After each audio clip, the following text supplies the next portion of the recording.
I'm sure you've heard that expression, hell hath no fury like a woman scorned. Well, I'm the ultimate victim. And in case you didn't see it on the news, it all started with Melody What's-Her-Name from the 6 o'clock news, who said, "That's right, Linda and Sanji. I'm standing here on the courthouse steps surrounded by thousands of rowdy hardliners of both sexes who have come from all over the country to protest for and against a trial that has been delayed so many times everybody's completely forgotten about it. A case now being called the trial of the century. And with me are the two lawyers in the case." And then my ex from a long time ago and I joined her.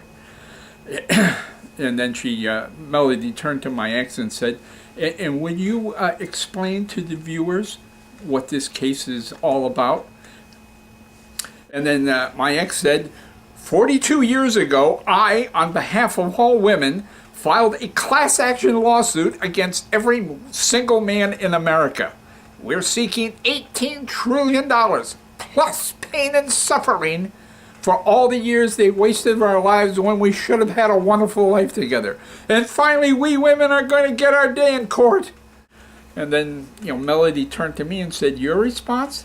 And I said, the 1,342,811 charges in the indictment are totally baseless. My clients and I are totally innocent, and this is an outrageous waste of the taxpayers' money.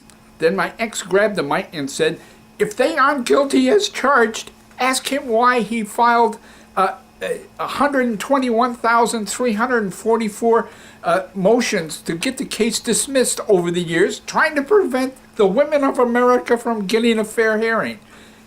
And I said 28 million of the original defendants died, for crying out loud. And then there's the deaths of the 3 judges. And then my ex grabbed the mic and said, "If they aren't guilty, ask him why he tried to avoid a trial by settling out of court." And I said, "Steph, I'm sorry our marriage only lasted 2 months, but it's been 42 years. Isn't it time to forgive and forget?" Well, and then she screamed, "But offering to get all the men in America to buy all the women in America flowers and take them out to a dinner and a show is too little too late." That was a joke I told in the judge's chambers, trying to get her to lighten up. Well, obviously what she was doing was trying to, try the case in the court of public opinion. So I figured I might as well, go with my opening statement. So I says,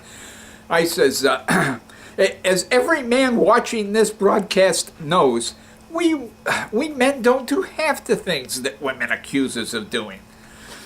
Then Stephanie grabbed the mic and said, "But ladies, finally we are going to put each and every one of them on the stand and make them tell the truth, the whole truth, and nothing but the truth, so help me God, starting with him." And I said, second, each and every one of the 138 million witnesses she's going to call to testify against us, their testimony is unreliable. Everyone knows that their girlfriends will say anything to support the plaintiffs.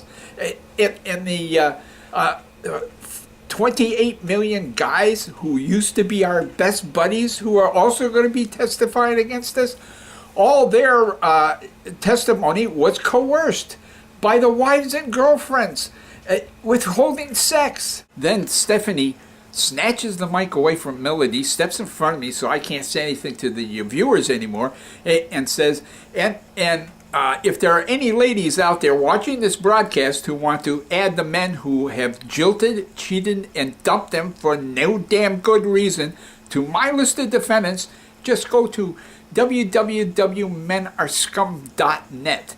And I know you want to get a lot off your chest, but please keep your depositions under 50,000 words.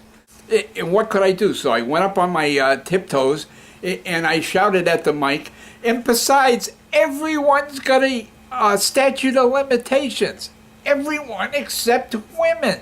And then what happened was there was a whole bunch of pops And the crowd went nuts, and we turned to see what was going on.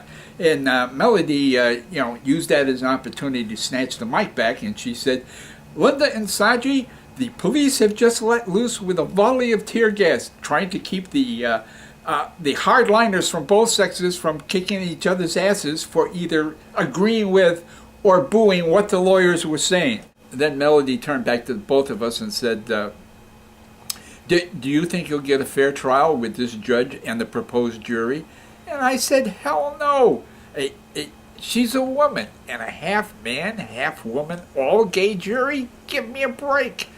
And then Stephanie said, but she's a lesbian and a butch to boot. And how else are we supposed to get a fair trial? And about then, the wind changed, and we started getting hit with the tear gas. So Melody said, "Linda and Sajay will have to leave it there." But at 10 o'clock, I have. But at 10 o'clock, I have interviews with two of the hardliners. The first is a woman, the founder of the Emma Bovary Society, who has over 21 million women on a list, who will rather commit suicide than get married to a man. And the second one is with the head of the Society for the Prevention of Male Obsolescence. He wants legislation to prevent any form of reproduction that doesn't require having actual sex with a man. And to overcome any objections, he has over 48 million men on a list who are ready at any time to have sex with a woman. So anyway, the trial starts on Monday, and of course Stephanie's going to call me as the first witness, and who knows how many hours she's going to be grilling me on the stands about why I let her go. Wish me luck.